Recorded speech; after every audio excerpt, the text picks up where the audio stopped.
wants us to do. He wants us to love each other. You can look next to your neighbor. We're really not strangers, no. We can do what he wants us to do. And remember that we have a friend in Jesus and each other too.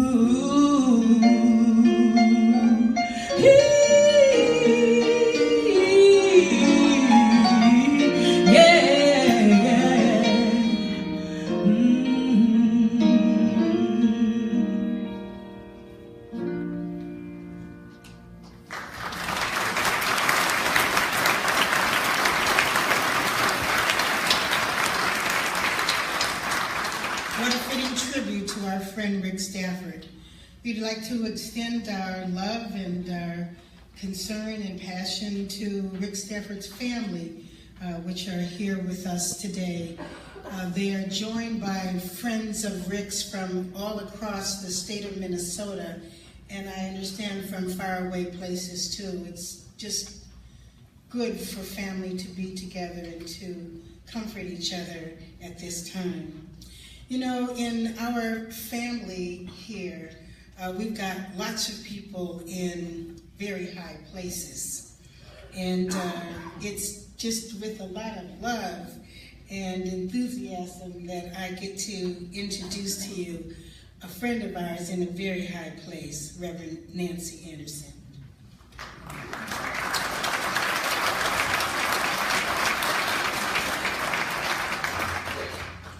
Good afternoon. Let us join in prayer. Creating and sustaining God, we gather together today to grieve our loss and to celebrate the life of our son, brother, uncle, friend, political colleague, Rick Stafford. In the protective shelter of your healing love, we are free to pour out our grief, face our emptiness, and know that you care. As we reflect on our memories and share the stories of our time with Rick, may we know the healing that comes from laughter and experience joy that we had more years with him than at one time seemed possible. In times such as this, we are conscious of others who have died and of the frailty of our own existence here on earth. Amen. The family has asked me to share the words of trust from the beloved 23rd Psalm.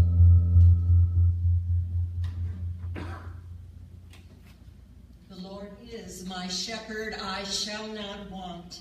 He maketh me to lie down in green pastures. He leadeth me beside still waters. He restoreth my soul. He leadeth me in the paths of righteousness for his name's sake.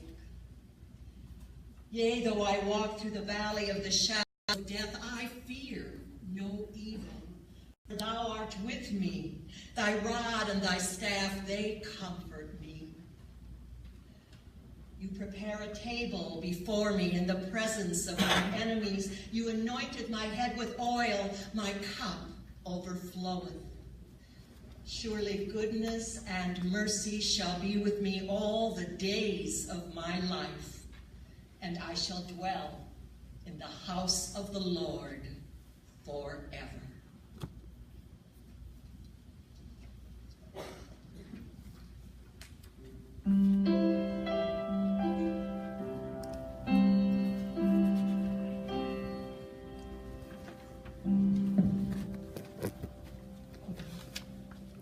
Our Father,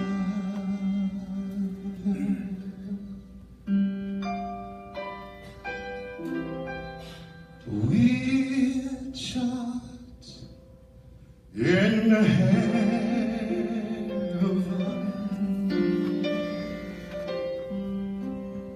hallowed be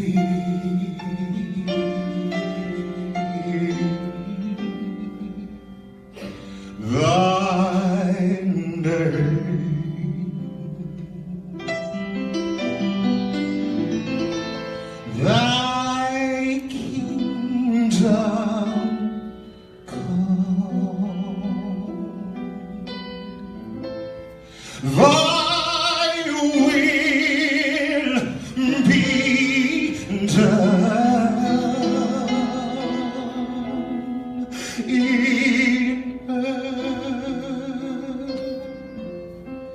as it is in heaven. Oh, heaven.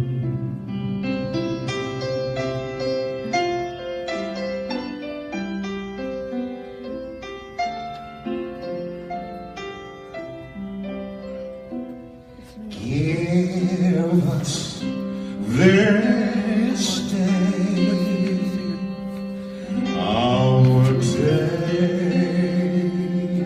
bread,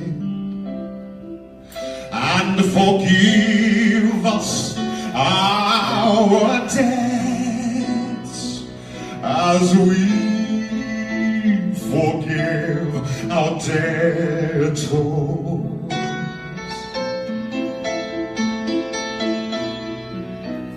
And lead us not into temptation, but deliver us from evil.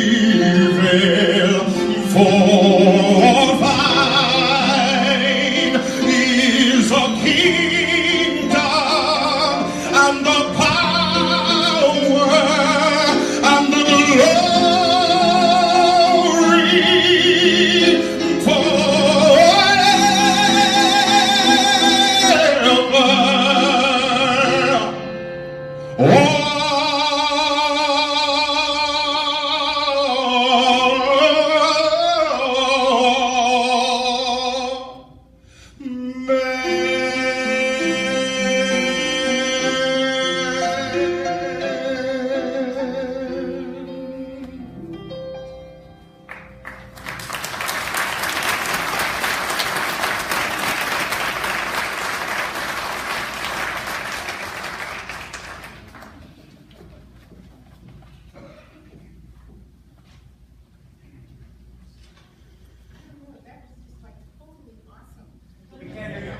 Microphone. I said that was totally awesome. I don't know if this microphone is still working. It's working. So I know that there's so many amongst us today who have remembrances about Rick that they would really love to share. And we would really love to hear all of them, but there is simply not enough time in this service. A few individuals have been selected to share their remembrances. The order of these speakers are in your program, and I am going to ask the speakers to come forward in the order that they appear. I do not intend to provide a lengthy introduction, because if I did, that would take a great deal of time. So I would ask Teamwork from that Xander if you Philly. think that this crowd doesn't know who you are, then you tell them who you are. If you look at the program, it suggests that I'm first. And so I'll start. I thought a lot about what I might share this afternoon, and it was really harder to get started than I thought it really was going to be. For me, I have known Rick all of my political life. Not another part of my life, but I've known him all of my political life. No doubt, I was trying to think about the facts around this, and I couldn't remember that first meeting. But no doubt, I think I was first introduced to Rick Stafford by Vernon Wetternot, who was the who's who in South Minneapolis neighborhood politics. In politics, you learn, or at least I did, that you need to go to, you need to have a team of people to help you advance your agenda. And I had an agenda. And I knew that Rick was a person who could help me advance that agenda. So when Vernon made that introduction, it was clear to me that Rick was going to be high and on top of that list. What you probably don't know is why, so I guess I should tell you. Here's why Rick was on the top of that list. Rick was a passionate advocate for equity and equality long before many of us were even talking about equity and equality. He was an advocate, a fierce advocate for civil and human rights. Rick was a defender of those people in our community who were marginalized. He was a champion, a lot of people don't know this, for children and families, and all the things were at the core of the things that I cared about as a person and also as a Democrat. Truth be told about Rick, he was a coalition builder. I remember many conversations about the importance of building statewide unity among Democrats. This was a core canon of Rick Stafford's. His voice actually still echoes in my ear as I recall the many trips that Andrea Hart, Andy Kozak, and Charlie Adams and I took to all corners of the state of Minnesota talking about our shared interest. He was a person whose voice is still in my head today. He reminded all of us about the importance of standing up and showing up for what we believe in, not only as individuals, but as a political party. He underscored in so many ways that we are better together. I remember working with Rick when he was at the Minnesota AIDS Project. In fact, I think he was kind of angry with me that I stole Roy Schmidt from him. I did. I would also share that Rick Stafford was sharp-witted, and that's as much as I'm going to say about that. He was a great political strategist, and he was a master of the rules of political engagement. He would hold court on, learning the rules of the political party, and unfortunately, I decided that I didn't want to take that course, preferring to work on credentials. I didn't know if that was such a good idea, all things considered. Rick knew his stuff. My very last conversation with Rick was at the Minneapolis City Convention not too long ago. I'm sure that a lot of people in the audience today saw him there as I did. He talked to me about feeling fatigued, and almost in the same breath that he talked about being tired, he also talked about the fact that we have work to do and that we better get busy. The stakes were high, and so many things were at risk. Well, I'm going to miss my dear friend Rick Stafford, and in his memory, I'm going to ask you to do something for him. Get busy.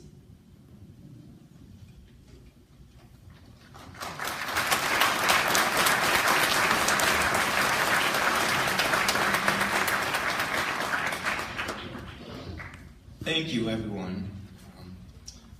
I'm Rick's nephew, David, and this is Rick's sister, Pat, and Rick's mom, Audrey, is here, and many other members of our family. I know I've met some of you at some important events in Rick's life, including his 50th birthday party at Nye's, and that crazy roast at the U of M several years ago.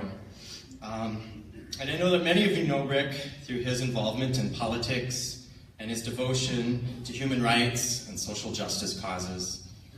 I knew some of that side of Rick, but mostly I knew him as a funny, loving uncle, a passionate pinochle player, a lover of classic movies, and a fierce competitor at Trivial Pursuit. And for those of you that are familiar with 1970s TV jingles, I think you'll all agree with me that he was undoubtedly a pepper. Our family wishes to say a sincere and heartfelt thank you to all of you who worked tirelessly to put this memorial service together, sharing of your time and talent to all of those who gave flowers, cards, and donations to one of Rick's memorial funds. And we want to thank you for being here today. especially those of you that had to travel great distances to be here. A special thank you to everyone who came by the hospital to see Rick in those final days, or who posted a comment on Facebook. Many of those were read to Rick, and his smile indicated that he heard and understood and really appreciated your thoughts. I know that Rick felt that the idea of family extended beyond blood, and that he considered many of you here today to be his family.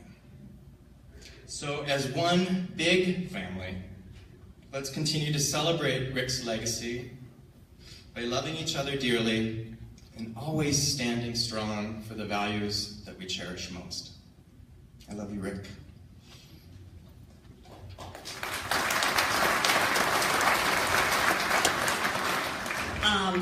I just heard my cell phone go off during that thank you. So might want to remind some of the others of you, if you have your cell phone on, you might want to mute it. Several of the family are wearing tennis shoes today. This is in memory of Rick's mode of dress at many conventions. Suit, tie, and tennis shoes.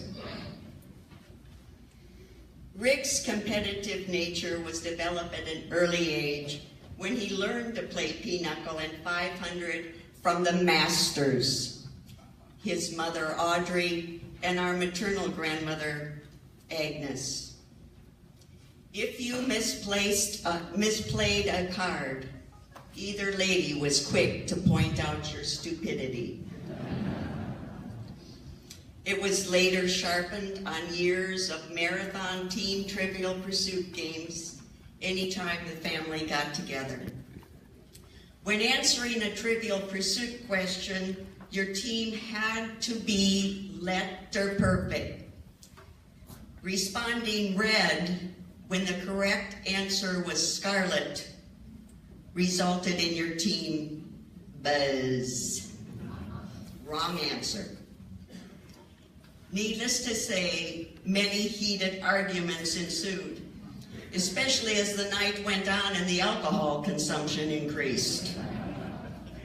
Occasionally, a player would storm out in protest, but was always back in time to help their team answer the next question. In our family, the object of any game is to win. I was there at the very beginning of Rick's political life with the DFL. It was 1972.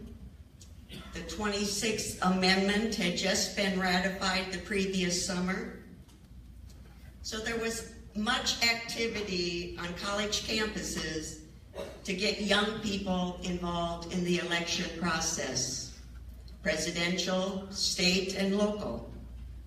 So Rick and I trekked home to New Richland, Minnesota to attend the upcoming precinct caucus, hoping to be delegates to the county caucus and then to the district and state. Word must have gotten out, as easily happens in small towns, that there would be new blood at the caucus. We must have scared someone because two local party leaders came to my mother's house the night before the caucus in order to find out our agenda, or possibly to intimidate. They only succeeded in making my mother so mad that she went to the precinct caucus with us. So now we had 3 votes instead of just 2. But it wasn't really needed, as Rick and I were easily elected delegates to the county by the 8 people at the caucus. Somehow, Rick got a spot on the nominating committee, which was the desired committee. I, on the other hand, was put on the rules committee, which was considered nothing more than a rubber stamp. And indeed, the committee voted quickly to present all the usual rules for approval. The chairman was moving to adjourn when I requested we also submit another rule in line with the Democratic Party's support of equal rights. 50% of the county delegation to the district state should be female, and at least one should be under the age of 25.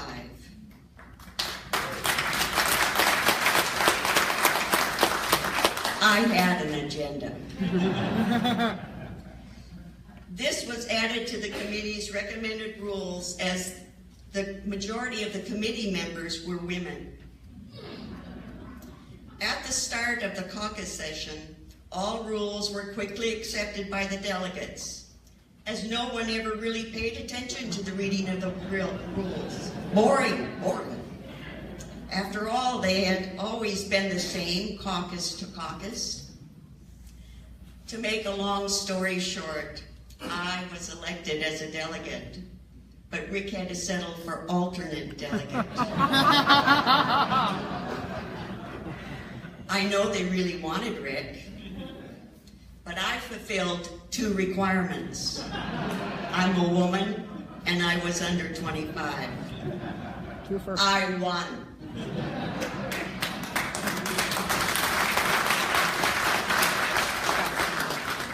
Rick would never again underestimate the importance of rules. I really feel that Rick is somewhere right now thumbing his nose at me, and possibly all of us. For you see, he has the final victory. He is with Jesus. Rick wins.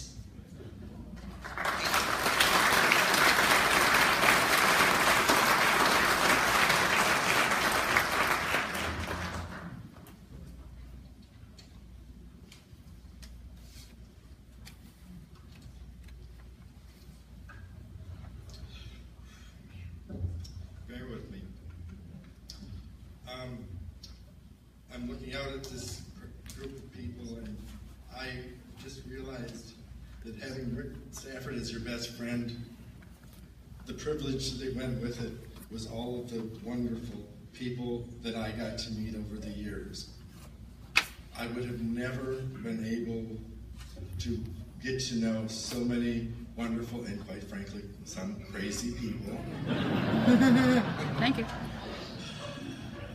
And there are so many people that I feel I should know and recognize, because whenever we were doing a road trip to some central committee meeting, and God knows where, Rick would be telling war stories about the meetings before the meetings, and then it would come up, well, you know so-and-so from Crow Wing County, and I'd look at him and say, really, Rick? I've never been to frickin' Crow Wing County. Oh, and that person, that story you're talking about, I was in 10th grade. So, having Rick as my friend was an absolute blessing, and getting to know everyone through Rick was a greater blessing. And leave it to Mr. Stafford. Can't make anything easy. We got to throw a little, curveballs in this thing. He waits till the Friday before a holiday weekend to decide to move on to a better place. Makes it a little tough to put together a memorial service rather quickly. So he had family in town from all over the country, and we wanted to pull this together. So I really want to, at this time, extend a sincere thank you to Michelle St. Martin, Julie Idlecote, Ken Martin, and the staff at the DFL, Carol Pharisee, and Ellen Stankiewicz. Without you, we wouldn't have been able to pull this off.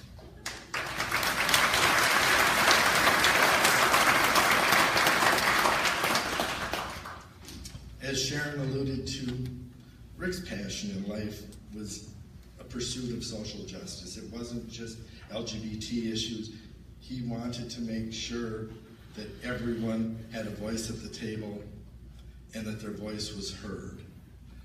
Ricky's path for making this happen was twofold. One working on getting Democrats elected. Ricky always said, it's my job to get a de-elected, and what they do after that, that's on them. But most of his work was done behind the scenes, and that's a tough life to lead, and it doesn't come with a lot of financial rewards, going to all the national committee meetings, the state central committee meetings, working on amending the Constitution and the rules and blah, blah, blah, blah, blah, all that stuff. And combined with the lack of pay that went with the job or with his work and passion, and Ricky's chronic health issues, it created some challenges.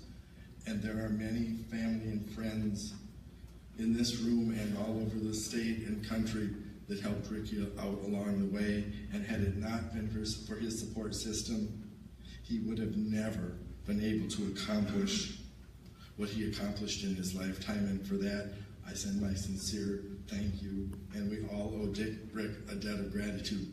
The work that he did not only changed this state, but it changed the nation. Ricky was not just my friend. He quickly became a member of our family. I want us to share a couple family stories. First of all, when Ricky would come for a holiday dinner, my brother and I usually did the cooking, and my brother would call up and he'd say, "Will Ricky eat this?" And I'm like, in what world do you think Rick Stafford will eat anything that's green or a vegetable? So we kind of had to make sure there was a few special things on the menu for him. I remember one Thanksgiving, it was probably about 6 years ago. We were at our new home in Golden Valley. Ricky came over, and it was one of the nice warm Thanksgiving days. My sister had one rule: no smoking in front of my 3-year-old nephew. And Ricky, God bless him, he tried hard to abide by the rules. He snuck out back behind the garage to have his cigarette, and my little nephew saw him, and he comes into the house and he's like, "Mom, why does Ricky have that smoking stick in his mouth?" Ricky he was friends with our entire family, and Rick, Giovanni, and my best friend from college, all came back to Barron, Wisconsin for my sister's wedding. Now, there are a lot of stories about drinking in Wisconsin, and they're all true. Combine that with a free bar an open bar for a couple hours at the wedding reception, and you're off for a good night. Unfortunately for my sister and husband, there was only one hotel in town, and we were all staying there with other members of the wedding party, and they had to stay there also. Well, nobody was ready to call it a night after the bar closed, so we're all back at the hotel, and we're carrying on, and finally it was time to go to bed. My sister's still in her wedding dress. My brother-in-law was, to be nice, sleeping. So Ricky, Giovanni, and my friend Jeff from college all helped my sister get out of her wedding dress. Ricky always would bring up, "Yep, Dean, I saw more of your sister on her wedding night than her husband did."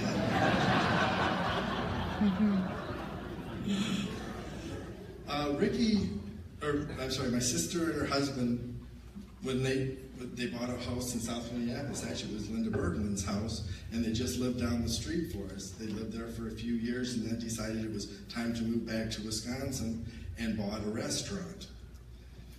Now, the labor market in northern Wisconsin is suspect at best, and they needed a little help. It was an off-cycle year, and so Ricky needed something to do. When he had too much time on his hands, that's when he got in trouble. So Ricky moved up north, moved into our cabin for the summer, and my brother-in-law and sister put him to work at the restaurant.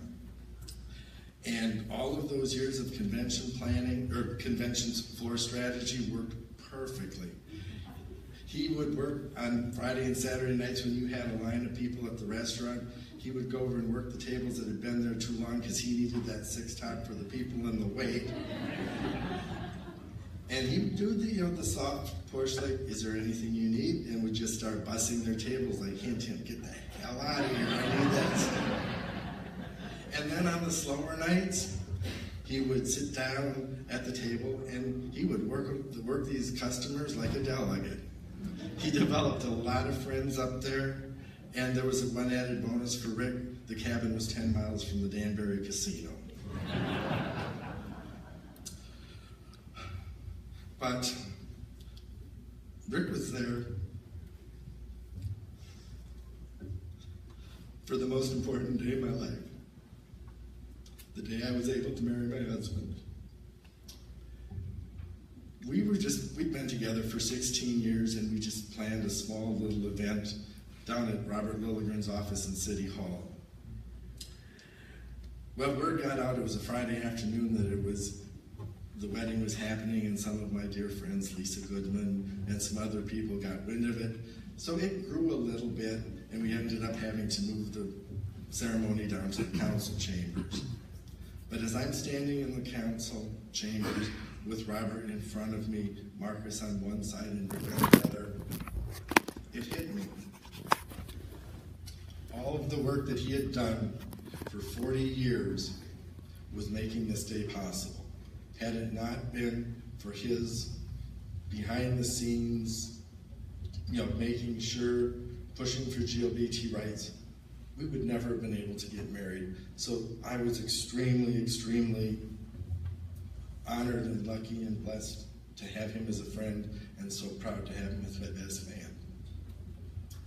Now, I was talking earlier about some of the wonderful people I've gotten to meet over the years because of Ricky, and there's one person that just stands out amongst the rest.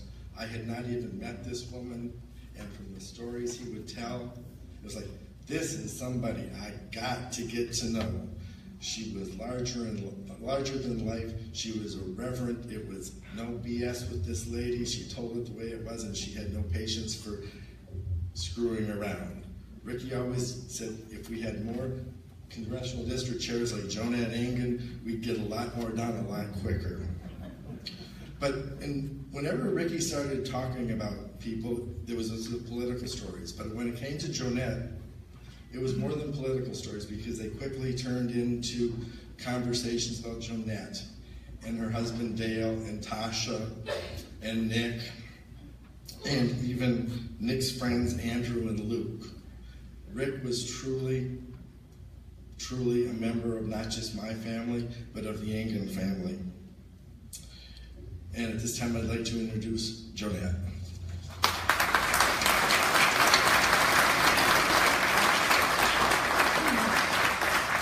Thank you, Dean. Well, I'm honored to be here today to share my fond memories of my dear friend Rick. He touched my life with his great sense of humor, his gift of friendship and love, his joy of politics, and most of all, his German stubbornness. My first impression of Rick was spinning and wheeling and dealing in the back of a convention, or the first time I saw him was at a state convention. It was my first convention. I had no idea who this person was that was just constantly moving. And then the next thing I knew, he was racing up to the microphone, giving this eloquent speech about some platform or procedure or candidate, I don't remember which, that he believed in, that he wanted us to believe in. So that was my first impression. Then I remember the time that he came up and introduced himself to me for the first time. Little did I know what a great journey he and I would have together, from being political allies to being dear friends to becoming family. It was a great ride. I have a few crazy political stories and a few personal stories, but I think the best political story I have is when he was awarded the Humphrey Medal at the Humphrey Day dinner. It was a surprise to him. He had wired it so that I should have the award that night, but Gil Huntley and Libby and several others put it all together, And somehow we pulled it all off. My family was all there to make Rick happy because I was going to get this award. And the announcements went on, and they talked about, and this person is from rural Minnesota, or greater Minnesota, raised a Lutheran, raised by a small town. And then they announced his name. Well, what did Rick do? He turned around, glared at me, and I'm smiling back with such joy because we had got him. And he truly deserved that award. There was no doubt about it. He was supposed to have that Humphrey Award. And then there were many national conventions he and I were at, and many state conventions, and county conventions, and congressional district conventions, and fundraisers, and rallies. I could give you 1,000 crazy stuff. I think one of the most fun we had is at national conventions hunting for buttons. We would comb the streets around the convention centers, trying to find the best buttons that we could find, supporting the candidates, the candidate that we liked. The ones that were attacking the other candidates that we didn't like, the ones that went after the Republicans. We would always collect a great assortment of buttons, and I think there's some going to be on display later on at the luncheon today, or at the coffee, pardon me. But we did have more fun collecting buttons. We'd crash state delegation parties. We would go from Hawaii to Texas, and then we'd get bored, and then we'd go out in the parking lot and try and find a ride to go somewhere. And I'd usually be the one that would go up to total strangers and say, well, we're looking for another delegation party. If you got any suggestions? Oh, and by the way, can you give us a ride? So we'd be running around different cities with people we had no idea who they were, but we knew they were good Democrats, and we were fine to be with them. And many late nights we had at all of these things. And Rick thrived through every one of these events. The more he was there, the livelier he got. It just brought out the best in him. And he loved to work the room everywhere we went. And the amazing thing at national conventions was he knew so many people from across the country. I know he was on the DNC for so many years and so many times, but yet he never forgot a face and a name. He would always be so approachable to everyone, and it was just a great gift he had, always remembering who he was dealing with. And when I was chair of the 2nd District, he was my biggest advocate. He would come out for conventions and fundraisers. Believe this or not, he even golfed a couple of times with my husband Dale at the Winningstead Open. Can you see Rick with a golf club in his hand? And we always had an auction, and he'd always buy some political memorabilia to add to his collection, and sometimes a little treat to take home. But it was his dedication to greater Minnesota that really touched my heart. He never forgot that he was that rural small town boy.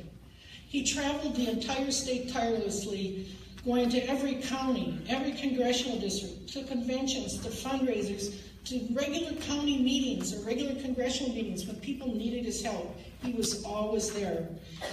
He was our advocate at the national level, at the state level.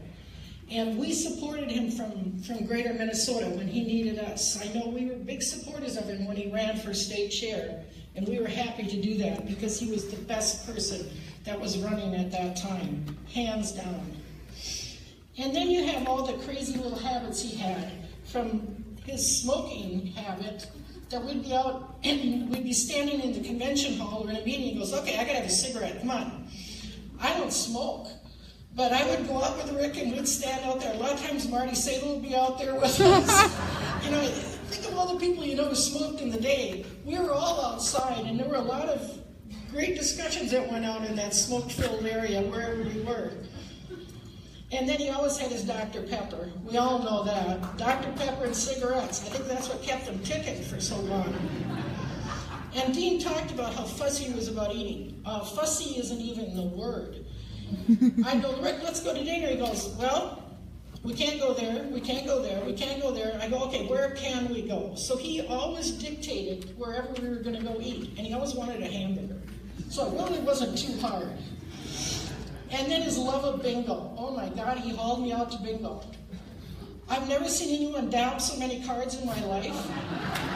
I was sitting there and I was shaking. I had, I think, a packet of 6, and I couldn't keep up with 6 cards, and he had like six packs of them. And he's just daubing away like crazy. And then he'd visit to the people next to him. He knew all the regulars out there, and it was great fun, but I was so intimidated by 6 cards. I was just blown away by how he could do that. But wherever we were, whether it was sitting at my kitchen table or his, we always shared the joy of our political discussions. And we always had a different set of characters, from Annie, from Michelle, to Dennis, to Rod, to Al, and numerous others that would join us in Wilmer and in South Minneapolis. But I think the one time when Rick and I got the closest was when he was very ill, and Dean called me and said, "Rick is not doing well, come down." So I make the journey down, get Rick, put him in my car, and I brought him back to Wilmer. He was very ill, very weak. So Dale and Nick and I, we nurtured him back to health. He rested, and then he started baking, and baking, and baking, and baking. He made angel food cakes, and he made cookies. And I know he has a great reputation for his spritz cookies that he gave to so many people. So after this, after several weeks of living with us, we returned him back to Minneapolis, rested and feeling great. He truly was a part of my family. We all know how he liked to wield his political strength. He led us in so many ways, but I think his greatest political attribute was his empowering of others to reach their political potential. Across generations, he nurtured us, and he always saw the greatest potential in each new generation. And countless people have succeeded in their goals that they never dreamed of, but for the support and care of Rick Stafford. Rick taught us to fight for our ideals, whether in process or platform, to stay committed, to compromise when needed, to show great patience, to persevere through tough times, to also look for the joy in living each day. I'm so proud to say Rick was my dear friend. I'm going to miss him. He was truly a blessing to all of us. Rick, thanks for all the great memories and great laughs.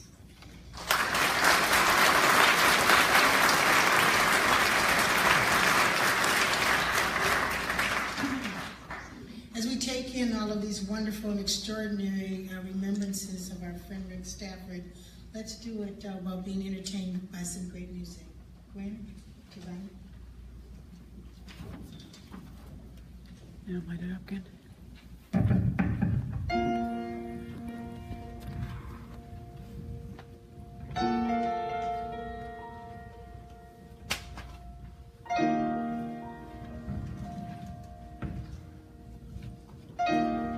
Okay.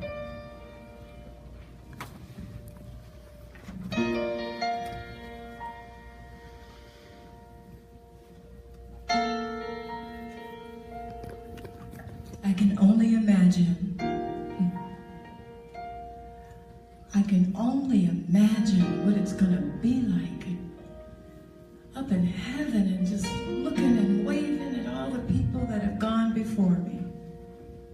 You can only imagine what it will be like.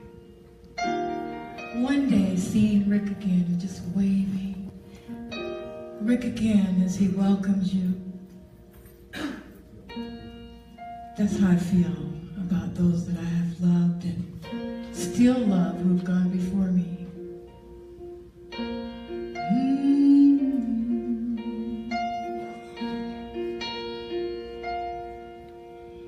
I can only imagine what it would be like when I walk by your side. I can only imagine what my eyes will see when your face is before me. I can only imagine.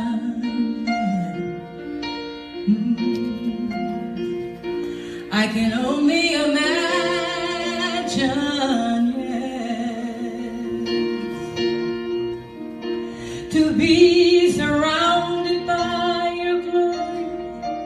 What will my heart feel? Will I dance for you, Jesus? Or in arm you be still? Will I stand in your presence? To my knees will I fall? Will I sing hallelujah? Will I be able to speak at all? I can only imagine. Oh, I can only imagine.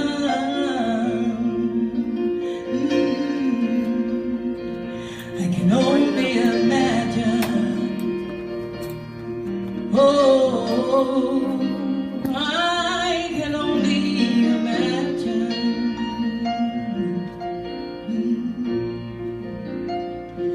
I can only imagine when that day comes and I find myself standing in the sun. I can only imagine what all I will do is forever worship you. I can only imagine.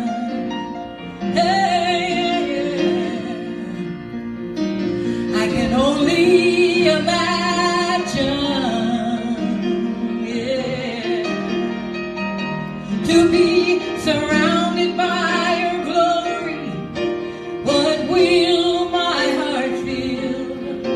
Will I dance for you, Jesus? Or in all you be still? Will I stand in your presence? To my knees will I fall? Will I sing hallelujah? Will I be able to speak at all? I can only imagine. I can only imagine. Oh, to be surrounded by your glory. What will my heart feel? Will I dance for you, Jesus? Or in all of you be still? Will I stand in your presence? To my knees will I fall?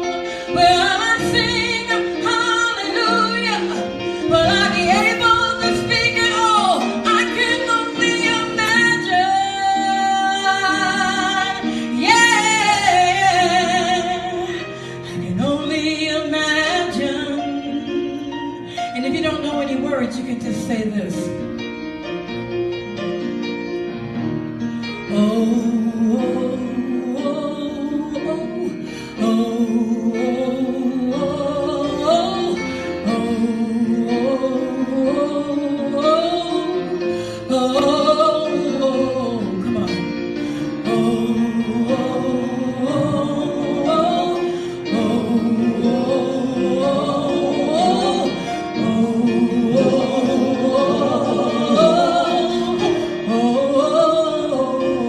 Come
because he lives,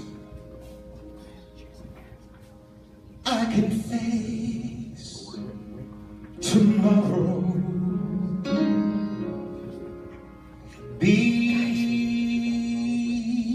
Because Jesus lives, all of my fear is gone. Yeah. Because I know he holds my future in his hand. My life is worth the living just because Jesus lives. God sent his son, and they called him Jesus. He came to love, heal and forgive. Oh, he lived and died just to buy my pardon. If you look real close, there's an empty grave there to prove my Savior lives.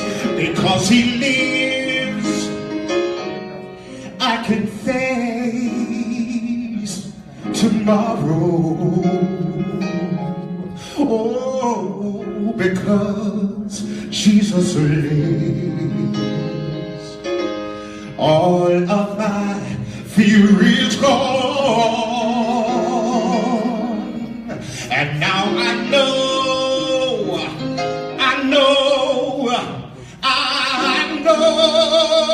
who holds my future. And my life is worth the living just because he lives. And then one day I'll cross that river and fight that final war with pain. Oh, but then death, it'll give way to victory, and we'll see the light, and know our Savior that he lives. Oh,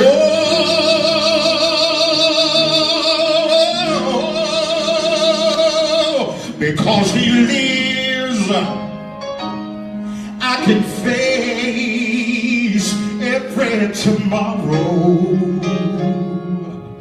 Oh, because my Jesus lives, all of my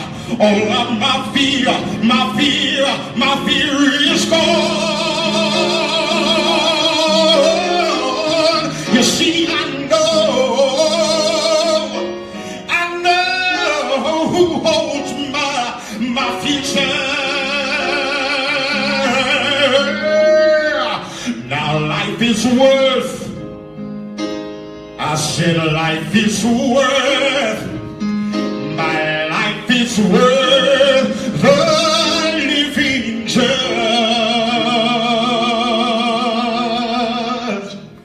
just because Jesus lives.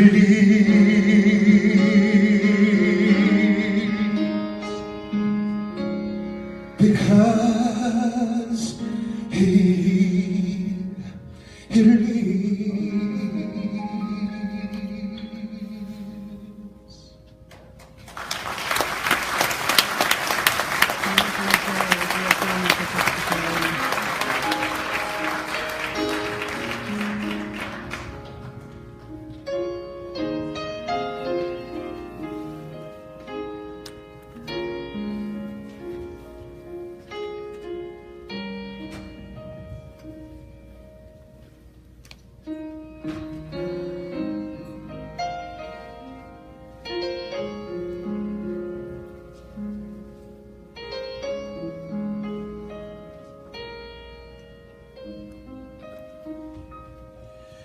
when all the clouds brighten up the skyway, there's a rainbow highway to be found, leading from your window pane, just a step beyond the rain.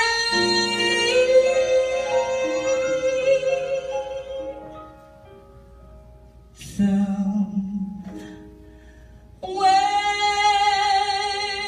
over the rainbow, way up high, there's the land that I heard of once in a lullaby.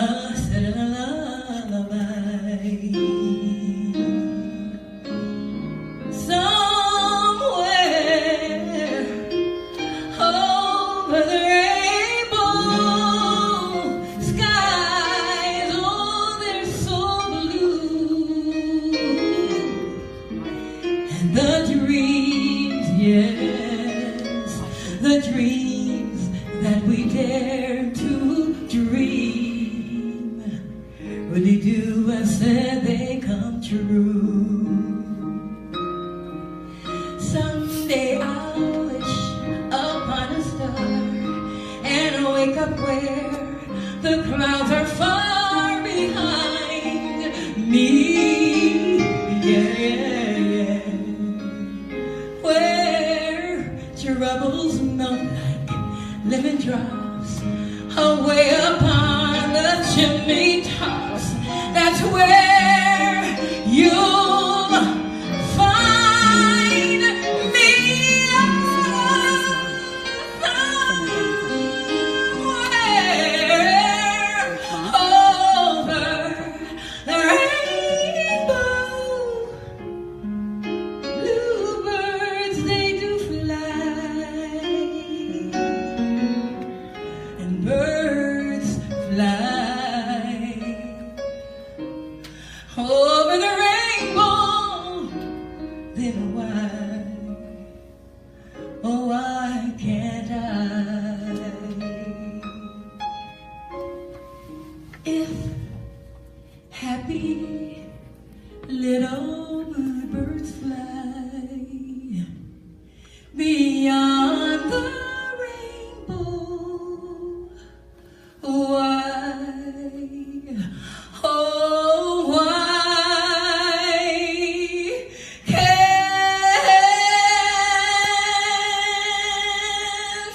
I?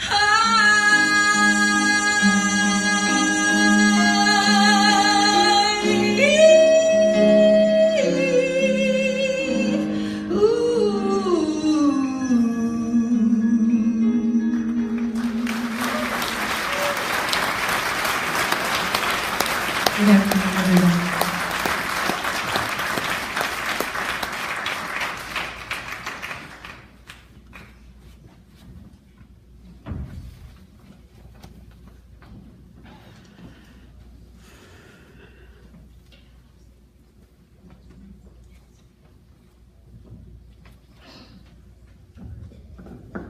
On behalf of the Democratic National Committee, the Minnesota DFL, many of Rick's former colleagues, the state party chairs who are here today, and of course all the party activists, we send our condolences to Rick's family and all the loved ones gathered here today.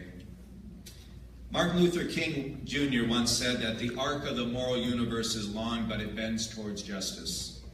He, of course, was paraphrasing another member of the clergy, an abolitionist from the 1850s. But the concept applies to our friend Rick. Because Rick was not the kind of activist who drops in for a little while to see if he can do something overnight.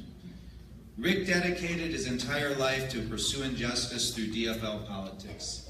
He believed deeply in equality and opportunity for everyone, regardless of race, religion, gender, economic background, sexual orientation, disability, or any source of discrimination. He knew that to make a difference, we have to stay in it for the long haul. To make a difference, you had to show up. To make a difference, yes, sometimes you needed to pick a fight. And make a difference is exactly what Rick Stafford did. Last year, when the DFL State Central Committee elected Rick to the DFL Hall of Distinguished Service, the tribute to him noted that he served as county chair, Senate district chair, congressional district vice chair, state party secretary, state party chair, member of the Democratic National Committee, and chair of the National Committee's GLBT Constituency Caucus. Rick very well could have held the most titles in our DFL party history. Now, when Rick was elected state party chair in 1993, he became the first openly gay person ever in our country's history to lead a major political party at the state level. Something that seems so commonplace now was unheard of at the time. He was a pioneer in the gay rights movement, and his activism in Minnesota and around the nation led to so much of the progress we have seen today. Rick was truly a giant leader on the national stage as well as here in Minnesota, where it was commonplace for us to hear Rick having a conversation with the presidential candidate 1 minute and then a few minutes later with the precinct chair. He was just that type of leader, committed, passionate, and always helpful to everyone he came across. Rick understood, as Paul Wellstone once said, that you should never separate the lives you lead from the words you speak. Rick wore his values on his sleeve, and he did everything he could every single day to live those values. Now, Rick said that the legendary state chair, Ray Hemingway, was one of his mentors. And I'm proud to say that Rick was one of mine. When I first met Rick back in 1996, I had just returned to Minnesota to work for the Minnesota DFL. Rick was one of the first people I met, and he quickly took me under his wing and started teaching me everything I needed to learn about our DFL party. I also learned through those early experiences that I always wanted Rick Stafford on my side. You see, most of you know, because when you were on opposite sides of Rick, you knew you had a real fight on your hands, and that in most of those cases, you were going to lose. Now, the famous civil rights icon and now Congressman John Lewis said famously once that we all need to stand up and get into good trouble. And Rick was always getting into good trouble.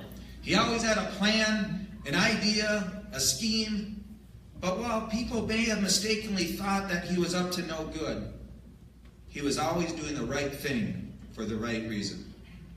There was a method to his madness, which even his sharpest critics respected. Rick was a master of our party process. He once told me that those who know the rules rule. And his mastery of the rules allowed him to win some huge fights on behalf of women, the LGBTQ community, and so many other progressive causes through the years. Rick understood and instilled in me the idea that the party could be a powerful force for change in our communities. And he always believed in our process and the ability for average people like him and me and so many in this room to be heard. Rick was a very proud DFLer, and despite the challenges that came from living with HIV/AIDS for so many years, he never let that slow down his party involvement. I will never forget Rick at the National Convention in Philadelphia last year. He told me there wasn't anything that was going to keep him away from casting his vote for the first woman nominee of our party. Sick and tired, dealing with chronic pain, Rick was there that evening, casting his vote, and you could tell how proud he was to be with the rest of the delegation on that special evening. One of the last times I saw Rick was this past March at the DFL Business Conference where I was reelected. He was very sick at the time, dealing with the after effects of the stroke he had had earlier. He trekked all the way up to Hinckley to cast his vote for me that day. When I saw him on the floor of that convention, I told him I was glad he made it. He said in a very Rick way, "Well, I told you I was going to be there." And there he was. Not just then, but for over 40 years. Rick was always there. Front and center, ever present, and loyal to the end. Always putting his beloved party ahead of everything else. Our party, the state of Minnesota, and our nation are much better because of Rick Stafford's leadership. Rest in power, Rick. You have fought the good fight for all of us for so long. We will miss you.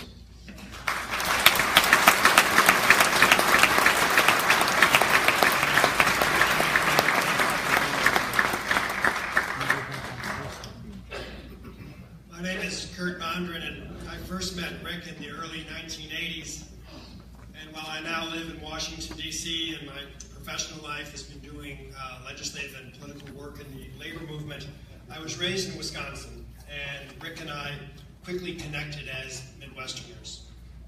We also connected because we both believed that the rights for LGBT Americans to advance needed the Democratic Party.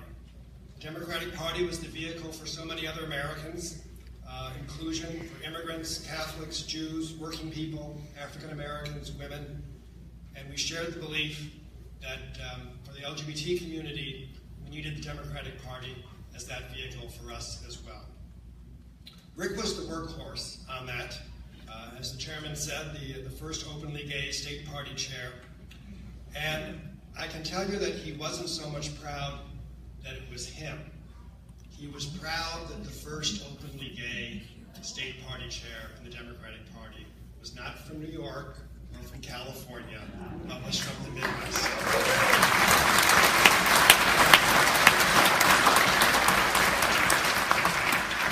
Now, as Rick did the real work of inclusion, my role was more in the background, mostly as Rick's host when he would visit Washington, D.C.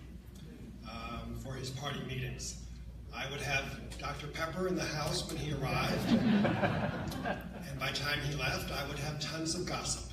And some of you in this room should be very nervous right now. Rick had a lot of opinions on a lot of topics, not just politics.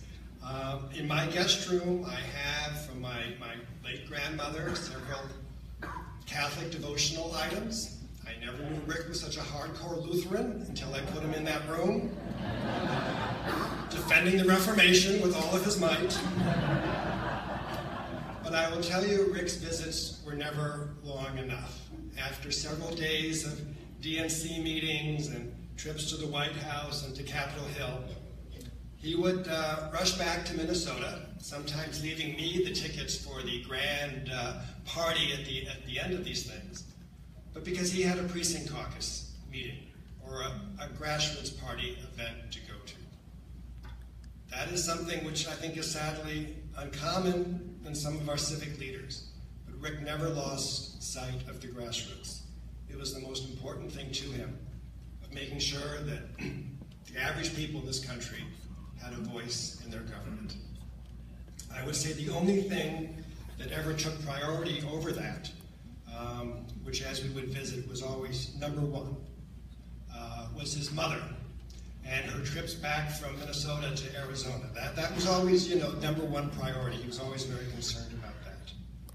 But at this point, because it's very hard with the loss of Rick, I'm going to cheat a little bit and just read some messages that some other folks had asked me to express today who could not be here. From Donna Brazil, the Vice Chair for Voter Registration and Participation of the Democratic National Committee. What an amazing soul, a trailblazer, a champion of justice and equality for all. Rick was a great leader. From Earl Folks, Rick's successor as the LGBT caucus chair of the Democratic National Committee. On behalf of the Democratic National Committee and the DNC LGBT caucus, I want to take this opportunity to offer our heartfelt condolences to the friends and family of Rick Stafford. His passing is a tremendous loss for our community, as Rick was a true pioneer and steadfast advocate for LGBT rights in the political arena in both Minnesota and throughout the United States. His wisdom and institutional knowledge cannot be replaced, but we can honor his legacy by continuing to fight for full equality within the Democratic Party and throughout the United States. Doing so would be a fitting tribute to a man who contributed so much to our community. And from Raymond Buckley, the chairman of the New Hampshire Democratic Party. I, like so many of us, have met with success in life because of the barriers Rick knocked down. A skilled political operative, a defiant LGBTQ leader, and a friend who gave unconditional love to us all. I enjoyed every single minute I spent with him over many years. I will miss him terribly, truly one of the best people I've ever known. When I would walk into a room that Rick was in, I would rush to sit next to him. I would know everyone would have every time he would have a, shall we say, witty comment about others in the room. No matter the occasion, he would carry on with a running commentary of observations of everyone and everything going on. Oh, how I hope to be with him in the afterlife, because spending eternity sitting next to him and listening to his stories and asides would be pure heaven for me.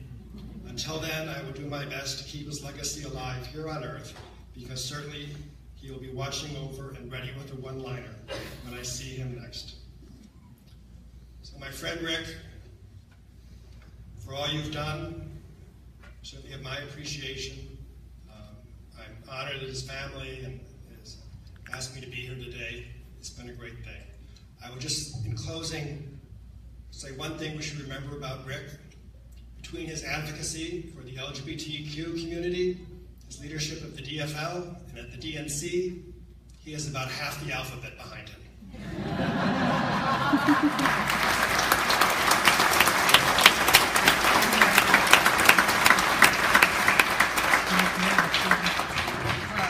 Well, thank you so much, and thank you all of you for coming here to celebrate Rick's life. Audrey, what a family you raised, and what I can only imagine your dinner tables growing up. The governor wanted to let you know that he had to go to the wedding of Lieutenant Governor's son. And I was picturing Rick out there, as Jeanette noted, in the smoking area going, just go to the wedding. Go to the wedding.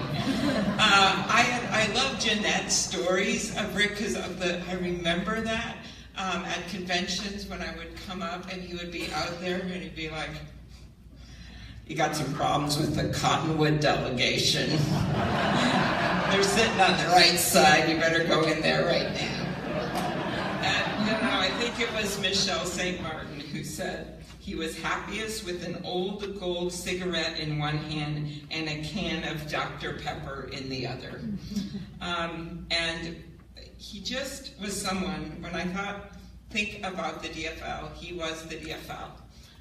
He was someone that helped people, and I think Jeanette also noted this, empowered you from the beginning. I remember when I was first getting involved and I wanted to be a delegate in 1992 when Bill Clinton was running, and I had been a district chair, I think, and so I was in Hopkins, so my district was St. Louis Park, and I remember him telling me, I don't think it's going to work for you in the 5th district to get elected.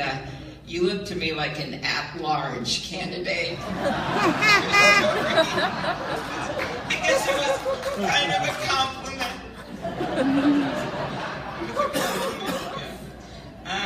And also, Megan told me as I came in that there's 48 boxes of Rick's stuff from conventions and buttons upstairs, and that he collected that stuff. And it wasn't just that he always loved a good cause, which we know he did. And it wasn't just that he loved the art of politics, which has been noted that he did, and knowing all those rules for the conventions and how long you could talk in the sub-caucusing system. But he actually loved politicians some of the time. I have a feeling there may be some in this room that he complained about us too, about us, but he did. And the fact that he kept all that memorabilia, it was fun and games, and it was a cool thing, but it just showed, I think, how much he cared. And he wasn't always warm and fuzzy, but he always was straight with you. He once called himself a rabble-rouser, that's putting it mildly. But I think what was important, Buck Humphrey was talking to me about this earlier, was that he took that rabble-rousing and he used it for good. He used it constructively. Rick's style was effective. For one example, in 1984, when he used a combination of his Minnesota ties and his own brand of determination to try to meet with the Mondale campaign. And not only did he get the meetings, but he also helped convince them to endorse language in the party platform supporting a federal bill to ban discrimination based on sexual orientation. And that was just the beginning. And when you think about it, that was 1984. I see Scott Dibble up there, and he knows what a long, long fight this has been. For me, my earliest moments of Rick and the LGBT cause was him saying, "Are you going to the Stonewall DFL Halloween party or not? They're going to notice if you're not there." So whether it was those kinds of pushing or whether it was the big deal things like the platform, he fought and fought. And what a just resulted is that Rick was still alive to see the Supreme Court make gay marriage the law of the land. Rick did that. The other thing that has been noted is how much he wouldn't just limit himself to be in the city. And part of that was his roots, but part of it was he just loved getting around. Whether it was a farm outside Marshall, I remember that once, Rick was there. A hunters event in northern Minnesota, Rick was there. A bean feed, any DFL meeting from Melrose to Maple Plain, Rick was there. One of my fondest memories of Rick in the DFL was with one of his past partners in crime, who's no longer with us, Jackie Stevenson. And that was out at the Maple Grove Convention back when I was running for county attorney, and that was in 1994, the first time.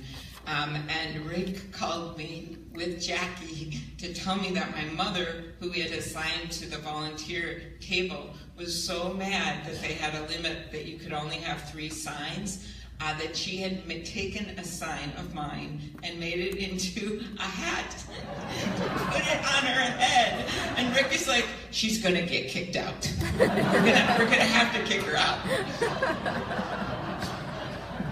We got her under control. Rick didn't have to remove her, and all was fine. But he was just by your side, prodding you to do the right thing, but also standing up for you when you weren't there. And I think that was a lot about what Dean was getting at, just with the loyalty of a friend, the loyalty to the leaders, so many of them in this room, that he always had. So yes, we come together today to mourn his loss, but I think you know what he'd want us to keep doing. It is hard to think we lost him in this tumultuous year of our politics, but I think Rick would tell you right now, this isn't just a moment to overcome, this is an opportunity to shine. So what would Rick do right now? He would crack open a can of Dr. Pepper and get rabble-rousing. Thank you.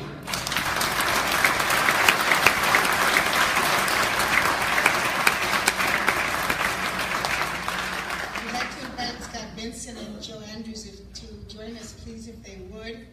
We come to this time in the program where we want to just remind you that, as we said earlier, our relationship with Rick is just changing. It's in transformation. And there are a lot of things that we can do to keep his memory alive.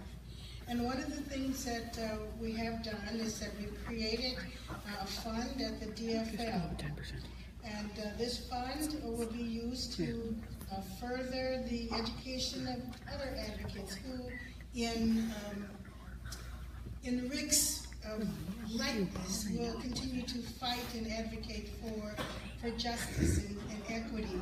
If you want to contribute to that fund, we would just ask you to make that contribution out to the DFL, and in the memo section to write Rick Stafford's name. As well, as you all know, Rick has been a champion in the fight against AIDS and worked for many, many years for the Minnesota AIDS Project. As well, a fund has been set up at the Minnesota AIDS Project in Rick's name to further that good work.